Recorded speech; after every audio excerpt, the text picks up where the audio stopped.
this is Rick Brandenburg for North Carolina State University and Turf Bugs and Rock and Roll. And my son Caleb and I have been doing these videos for over 3 years now, and we've got over 150 videos. And when we first started doing these, every day we'd get thousands of cards and letters and emails and gifts and visits and things like that. People just telling us how great we were and that we were rock stars and all that sort of thing.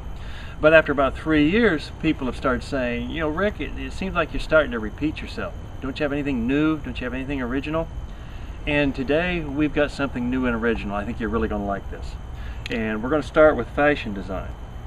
One of the things that a lot of turf grass managers are fully aware of is that when you get in areas where, especially in the summertime when you have a lot of rain and you've got lower areas where it stays muddy, there are pests called deer flies and horse flies, and these can be an incredible nuisance during the summer months, especially shortly after rainfall, and that's because the adult flies have to lay their eggs in the mud for them to develop.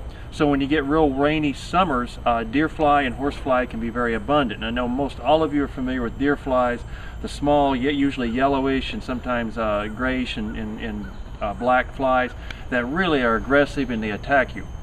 Well, believe it or not, there's a study in a paper from Florida that shows you can actually use attractants, sticky attractants, to keep them from biting you.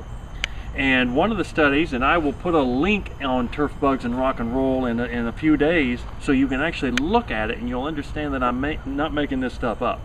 You can take just a blue Solo cup and you can treat it with a material called Tangle Trap or Tack Foot. It's an adhesive that stays real sticky. It comes in a spray. If you get it on your fingers, it's on there for like a week.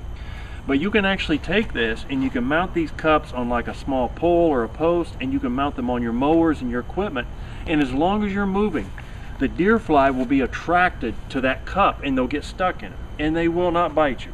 And you may say that is ridiculous. Well, I've got a friend at Auburn University who swears by it. Anytime he in the summer goes hiking in the woods, he'll put one of these cups on his hat, just as I'm doing, and he can walk through the woods in the middle of summer in Alabama and the deer flies stick to the blue cup and do not bite him at all.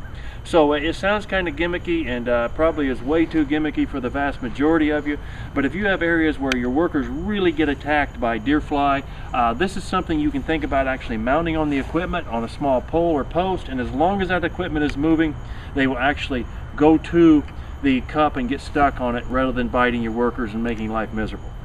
I know it sounds like a Ripley's Believe It or Not, but you wanted something new and different, and you've got it.